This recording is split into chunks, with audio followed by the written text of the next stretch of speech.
සිරිමාව බණ්ඩාරනායක විද්‍යාලයේ සම්මාන හුටපටේ මොකක්ද කියලා ගොඩක් දෙනෙක් මේ දවස්වල අවධානය යොමු කරලා තියෙනවානේ. ඒ නිසා මම කල්පනා කරා ඒ ගැන මගේ අත්දැකීම් කීපයක් ආශ්‍රය කරගෙන පුංචි කතාවක් කියන්න.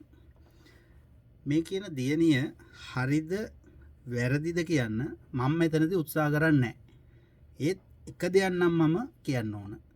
ක්‍රීඩාවෙන් ලැබිය යුතු නියම සංයමය එමත් නැත්නම් විනය ඇයට හරියට ලැබිලා නැහැ කියන එක නම් පැහැදිලිවම පේන්න තියෙනවා. ඇත්තටම මේ ක්‍රීඩා විනය මේ සිරිමාවියට විතරක් නෙවෙයි ලංකාවේ බොහෝ ක්‍රීඩිකාවන් ළඟ මේක නැහැ. විශේෂයෙන් ක්‍රීඩිකාවන්ට. දැනට ලංකාවේ විභාග ඉලක්ක කරගෙන අධ්‍යාපන ක්‍රමයේ වගේම කොයි විදියකින් හරි අවස්ථා ලබා ගැනීමේ ක්‍රීඩා විලාසයක් තමයි දැන් රටේ තියෙන්නේ. හැම ශේෂ්ත්‍රයක්ම හදන්නේ බ්‍රොයිලර්ස්ලා. ඒකට අනෙක් හේතුව තමයි දැන් කාලෙක ඉඳන් අපේ දරුවෝ සාර්ථකත්වය සඳහා බොහොම කෙටි පාරවල් හොයන එක. යනුෂ ලක්මාලි කියන ලේඛිකාව මීට කාලයකට කලින් පාර කියලා පොතක් ලිව්වා. ඒකේ තියෙන්නේ සරසවි අධ්‍යාපනය ලබන ශිෂ්‍යාවන් තමන්ගේ පන්ති සාමාර්ථය ලබා ගන්න, එහෙම නැත්නම් කලස් ගන්න වයසක මහාචාර්යවරුන්ගේ මනදොල සපුරන බවට වන හෙළිදරව්වක් සහිත අනුවේදනීය කතාවක් තමයි මේ පාර කියන පොතේ තිබුණේ. සරසවි වල තියෙන මේ ඛේදවාචකයේ වගේම තමයි අපේ ක්‍රීඩාවේ කතන්දරෙත්. පළවෙනි ජනාධිපති සම්මාන උළෙල, ක්‍රීඩා සම්මාන උළෙල පටන් ගනිද්දී ඒකට යම්කිසි දායකත්වයක් දෙන්න මටත් අවස්ථාවක් ලැබුණා. ඒ 2016 විතර වගේ අවුරුද්දේදී. එදා ඒකේ සියලු පරිපාලන වැඩ වගේම මෙහෙයුම් බාරව හිටියේ සමන් අමරසිංහ කියලා මහත්තයෙක්. එතුමා රාජකීය විද්‍යාලයේ කාලකට කලින් හිටපු කීර්තිමත් ආචාර්යවරයෙක් වගේම ක්‍රීඩා විෂය සම්බන්ධයෙන් ප්‍රාමාණික දැනුමක් තිබුණු කෙනෙක්. ඒ නිසා පහු කාලෙක ක්‍රීඩා අමාත්‍යාංශ උපදේශකවරයෙක් හැටියටත් එතුමා නොකැලැල් සේවාවක් සිද්ධ කරා. මම මේ කියන ජනාධිපති ක්‍රීඩා සම්මාන උළෙලත් එතුමාගේ සංකල්පයක්.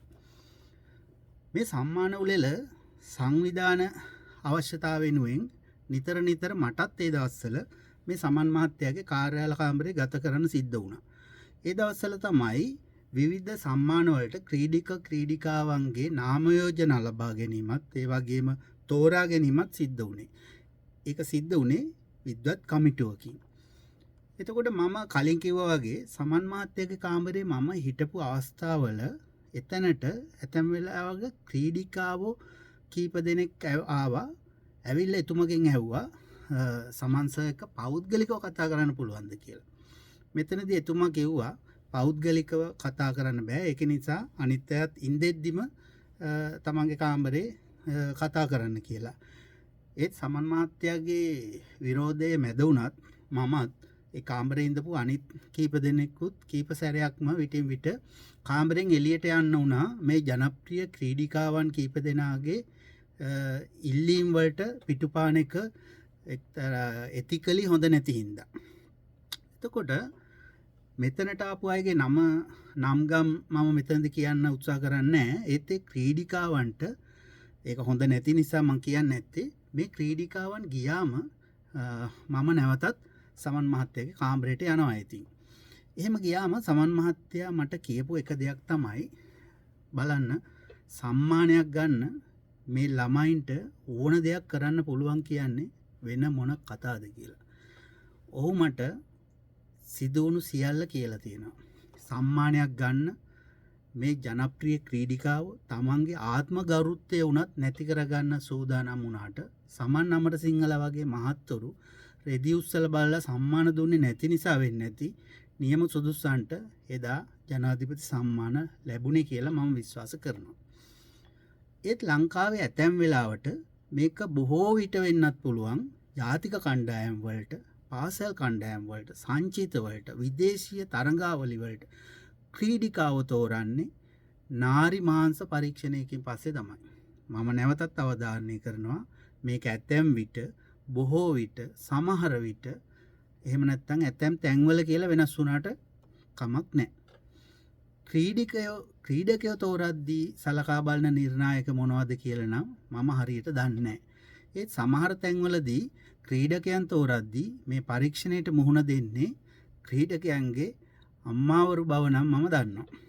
මේ කතාව මට වැඩිය පාසල් ක්‍රිකට් කණ්ඩායම් වලට තමන්ගේ පුතා දාගන්න වෙහෙසෙන අම්මලා තමයි ගොඩක්ම හොඳට දන්නේ. එහෙම නැත්නම් දක්ෂ ළමයි වෙනුවට මේ කණ්ඩායම් වලට තෝරගන්නේ කෝචස්ලාගේ දුව හරි පුතා හරි කෝචට අවශ්‍ය කෙනා හරි තමයි. මේ தත්ත්වය අඩු වැඩි වශයෙන් සිද්ධ වෙන බව ක්‍රීඩාවට සම්බන්ධ ඕන කෙනෙක් දන්න රහසක්. මම මේ කියන කතාව බොරුයි කියලා කවුරු හරි කියනවා නම් ඉදිරිපත් වෙනවා නම් සිරිමාව එකේ ඉඳන් ඕනම තැනකින් මේක පටන් අරගෙන පැහැදිලි කරන්න මට පුළුවන්. ඒත් මට වැඩිය මේක පැහැදිලි කරන්න පුළුවන් අය ගොඩක් ලංකාවේ ඉන්නවා. විශේෂයෙන් ක්‍රීඩා අමාත්‍යාංශයේ ඉන්න අයට. ක්‍රීඩා ඇමැතුමාට නම් මේ ගැන ඒ තරම් දැනුමක් තියෙනවද නැද්ද කියලා මම හරියට දන්නේ නැහැ. හැබැයි සුගත් තිලකරත්න නියෝජ්‍ය ඇමැතුමාට නම් මේ ගැන ප්‍රාමාණික දැනුමක් තියෙනවා කියලා මට හිතෙනවා. ලංකාවේ මෙච්චර ක්‍රීඩා සංගම් තිබිලත් රට නියෝජනය කරලා හැම තරඟාවලියටම ක්‍රීඩිකාව බුරුතු පිටින් යවලත් ඔලිම්පික් කමිටු තිබිලත් ක්‍රීඩා අමාත්‍යංශයේ හැටියට ක්‍රීඩාවට මේ තරම් සල්ලි වියදම් කරලත් ලංකාවට පදක් ගන්න නැත්තේ මෙන්න මේ නාරි මාංශ පරීක්ෂණ වලින් හරි එහෙම නැත්නම් සාධාරණ නැති ක්‍රම වලින් පුස්ස තෝරගන්න නිසා තමයි. එහෙම නැත්නම් පුහුණු කරුවන්ගේ දරුවන් හරි ආදරණීයයන්ට හරි මේ අවස්ථාව දෙන හින්දා තමයි.